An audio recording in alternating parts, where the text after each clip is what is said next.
Bonjour à tous, bienvenue au One Tips.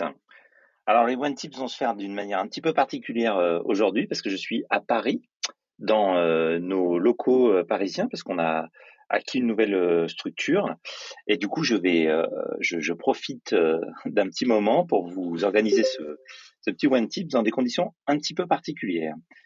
Donc aujourd'hui, ce dont on va parler, c'est la gestion des rôles et des droits dans OneBase qui est une fonction qui est relativement simple, mais qui mérite d'être approfondie pour tous ceux qui nous suivent régulièrement, parce que je suis sûr qu'il y a des choses que vous ne connaissez pas forcément, et c'est vraiment le but de ces One Tips. Pour ceux qui seraient là depuis, qui ne nous connaîtraient pas ou qui n'ont pas suivi de One Tips, un petit rappel sur le fonctionnement. Quand on est sur le One Tips, je vais exposer les fonctionnalités pendant un quart d'heure et vous pourrez poser des questions en utilisant le chat, hein, la petite bulle qui se trouve en haut à droite de votre écran pour pouvoir poser des questions. Et je profiterai de la fin de séance pour répondre à ces questions. Et s'il y a besoin d'approfondir, on peut rester un petit peu plus longtemps sur des cas. Sachez que la session est enregistrée, que vous pourrez la diffuser à vos collègues en partageant le lien de notre chaîne YouTube. Allez, c'est parti. Je vais me connecter sur ma base de test. Évidemment, moi, Arnaud Lebert, quand je me connecte en tant que super administrateur. C'est-à-dire que là, je vais avoir un certain nombre de droits dont je vais retrouver dans mes préférences. C'est-à-dire pas dans mes préférences, dans mon profil. Dans mon profil, je vais voir que je suis connecté comme le rôle des OneAdmin. Donc, quand on veut savoir, au fait, moi, utilisateur de OneBase, dans quel rôle je me trouve, dans voir mon profil, j'ai cette notion-là de compte où on voit dans quel profil on se trouve. Donc la gestion des rôles et des droits se fait dans le bouton contrôle d'accès. Donc attention, si vous n'avez pas de droit pour ça, il faut demander à votre OneAdmin de soit vous donner les droits, soit de lui présenter ce que vous souhaitez faire, et lui paramétrera les droits en fonction de vos propres besoins. Donc on va aller dans les rôles. Comme dans tous les OneBase, il y a à gauche un moteur de recherche qui permet de trouver les éléments. Donc on peut faire des recherches pour y trouver un utilisateur. En l'occurrence, là j'avais cherché Corinne. Donc je peux trouver Corinne qui se trouve dans le rôle des OneAdmin. Donc on va avoir la liste des rôles qui se trouve ici. Donc on peut créer de nouveaux rôles quand on a bien sûr les droits. Si on a énormément de rôles, ce qui n'est pas le cas ici, mais on peut faire une recherche pour rechercher tous ceux dont les éléments sont admin. Donc pensez bien que ces systèmes de user filter sont gardés en permanence. Donc quand vous arrivez sur cette page-là, puis vous voyez qu'il y a deux rôles, tout simplement, c'est parce qu'il y a une recherche qui a été effectuée. Donc n'hésitez pas à éliminer la recherche pour retrouver l'ensemble de vos utilisateurs. On va se focaliser sur un rôle qui va être par exemple le rôle des chefs produits. Donc on va rentrer dans ce rôle des chefs produits. Pensez à toujours mettre une description ici même, parce que ça aidera les personnes qui seront là pendant que vous serez en vacances, pendant que vous ne serez pas forcément disponible, à comprendre quel a été le but de ce rôle-là. Donc c'est un champ texte auquel il n'y a pas de restriction en termes de saisie, donc on peut vraiment aller bien dans le détail. Des notions d'écran de connexion, ça on verra plus tard.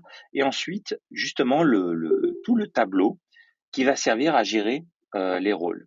Donc là, par exemple, sur ce rôle de chef produit, bien évidemment, il doit pouvoir accéder au back-office. D'accord? Ça, c'est la première règle.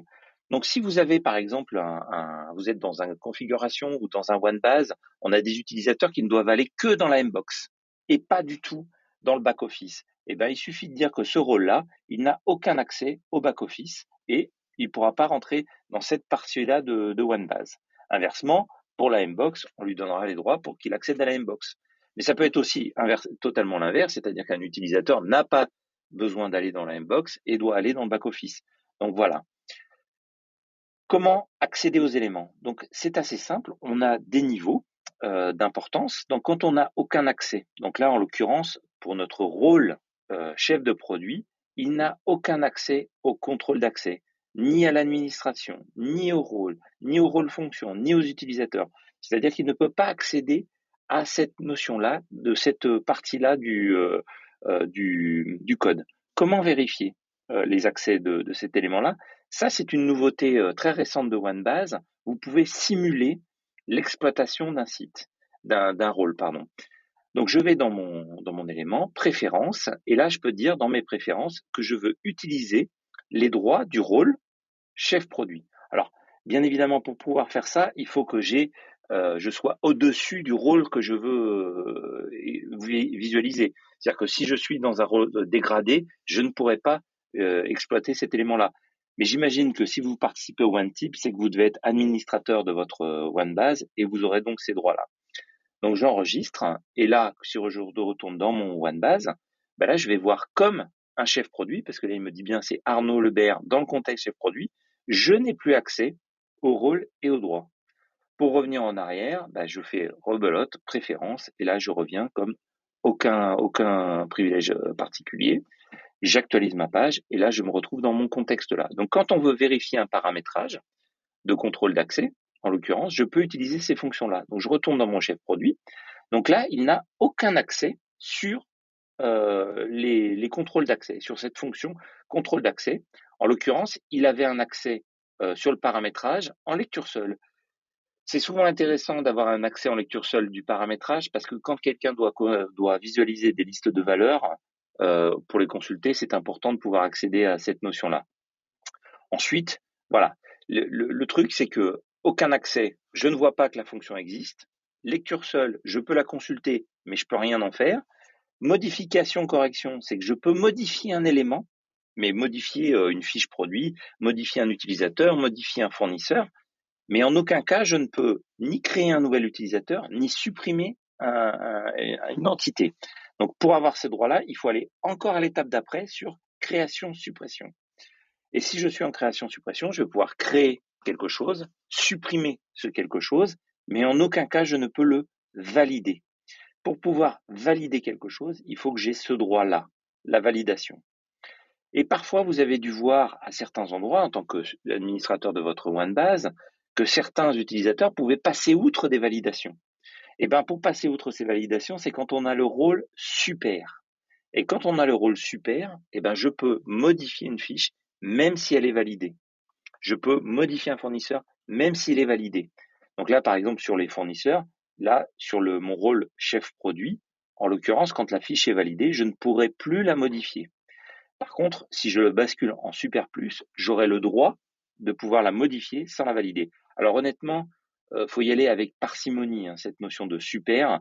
Il faut pas l'exécuter en permanence, sinon ça n'a aucun intérêt de demander à personne de valider si vous utilisez que des fonctions de super. Donc voilà, ça permet de donner des accès beaucoup plus fins à nos utilisateurs et on peut toucher à ces éléments-là petit à petit. Donc comment on peut savoir exactement qu'est-ce qu'on doit masquer ou pas masquer? Bien souvent, c'est quand on voit la notion de fonction. Exemple, dans mon paramétrage de mes menus, en l'occurrence ici, si j'ai accès à ces notions de menus, on va avoir justement les notions de fonction. Donc justement, la notion d'usurpation, il faut être autorisé sur la fonction administration, sur la notion de rôle, de droit, de paramétrage. Donc sur ces notions de fonction, des fonctions qu'on va retrouver dans les rôles, est-ce que j'ai le droit ou pas le droit de ces éléments-là? Donc bien souvent, on nous pose la question, au fait, mais quand je veux masquer tel ou tel élément, comment je peux faire pour retrouver ces informations-là? Tout simplement, vous allez dans Menu et vous regardez pour chaque menu ou sous-menu, donc il y a les grands menus et les sous-menus, quelle fonction est attribuée pour cet élément-là. Donc si on ne veut pas aller dans le paramétrage des listes de valeurs, il faut que le rôle pour lequel je paramètre sur la fonction paramétrage, il soit en aucun accès ou lecture seule, si on ne veut pas pouvoir modifier cette notion-là. Par contre, si au contraire on veut qu'il puisse modifier des listes de valeurs sans forcément en supprimer, il faut qu'il soit en modification-correction sur ce paramètre, sur cette notion de paramétrage dans notre rôle. Donc ça, c'est vraiment très important d'avoir cette notion-là. Idem, quand on est dans une fiche produit, par exemple, je vais aller sur un produit, et si j'ai décidé que sur un champ de ma fiche produit, par exemple les pictogrammes sont liés à un visa marketing, qui est lui-même le visa marketing lié à la fonction édition. Et donc, dans ma fonction édition, au niveau du rôle, donc je peux inverser, c'est-à-dire que je peux chercher des rôles et je vois des fonctions, mais je peux aussi voir des fonctions et voir les rôles. Et donc là, en l'occurrence, pour mon chef produit, sur ce champ-là, parce qu'il est attaché au visa à la fonction édition, il a la possibilité de visualiser. Par contre, si je lui dis aucun accès, il n'aura plus aucun accès à tous les champs qui seront de la fonction édition marketing. Voilà, donc je peux passer vraiment d'un élément à un autre. Alors je vais vous remontrer. Je pars du champ. Le champ est attaché à un visa. Le visa est attaché à une fonction et cette fonction est attachée à un rôle. Voilà. Donc je peux faire dans un sens, mais je peux aussi faire dans l'autre sens, c'est-à-dire partir du rôle, le rôle qui se trouve ici, donc là des chefs produits, et retrouver ma fonction, la fonction marketing, édition. Donc les fonctions, on les retrouve aussi dans ce menu-là, qu'on va retrouver tous les éléments qu'on va pouvoir avoir. Donc il y en a, ça peut être vraiment extrêmement important et extrêmement fin. Quand on est une organisation avec peu d'utilisateurs, je vous conseille pas de créer trop de fonctions. Du coup, ça permet d'alléger la notion de rôle. C'est beaucoup plus simple à gérer. C'est-à-dire, est-ce que tu accèdes au catalogue? Oui ou non, mais pas forcément de descendre dans le détail. Par contre, quand on commence à être dans une grande organisation où il y a des gens qui vont gérer des pictogrammes, des gens qui vont gérer des logos, des gens qui vont gérer des images, des gens qui vont gérer des données techniques, d'autres qui vont gérer des données marketing, et ben là, ça vaut le coup de multiplier les fonctions pour affiner les droits de chaque personne dans le rôle. D'accord? Donc ça, c'est vraiment important, cette notion-là. Donc des rôles, vous pouvez en créer autant que vous voulez.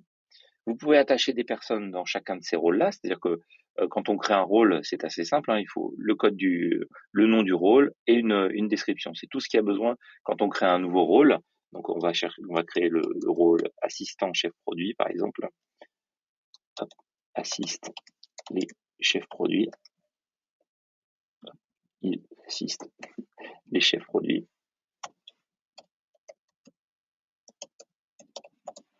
OK, je crée. Et par défaut, quand on crée un rôle, évidemment, il est complètement vierge. On aurait très bien pu dupliquer, c'est-à-dire passer plutôt par la notion du rôle chef produit et de dupliquer ce rôle-là pour modifier ses droits. Voilà. La notion de avancer, c'est une notion qui va permettre de restreindre. C'est-à-dire que dans le rôle, je vais pouvoir restreindre sur des éditions. Je vais pouvoir restreindre sur des champs. Je vais pouvoir restreindre sur des caracs. Donc je peux faire des restrictions un petit peu plus avancées. Je peux même appliquer des filtres, mais ça viendra dans un autre One Tips. Et surtout, je vais pouvoir associer des utilisateurs à notre rôle que l'on vient de créer sur le rôle chef produit ou assistant de chef produit. Voilà, on arrive au bout de ce One Tips. Bien évidemment, il y a dans les FAQ administrateurs un élément qui est dédié sur les fonctions, les droits et les rôles, sur lequel on va pouvoir vous représenter, et d'une manière un peu plus verbeuse en fait, ces notions-là. Vous allez pouvoir retrouver tous ces éléments-là. N'hésitez pas, si vous avez une base de recettes, à faire ces tests-là sur votre base de recettes. Si vous n'avez pas de base de recettes, vous pouvez tester avec un rôle, vous créez un rôle from scratch. Et une fois que vous avez bien paramétré votre rôle où il n'y a pas encore d'utilisateur, soit vous basculez les utilisateurs existants dans ce nouveau rôle, soit vous redupliquez, vous réappliquez les paramétrages de votre rôle d'exemple sur le rôle que vous voulez modifier. Mais ne modifiez pas les rôles existants de vos utilisateurs en live, hein, parce que ça va risque de les perturber et d'être inconfortable pour eux. Est-ce que quelqu'un a des questions sur cette session?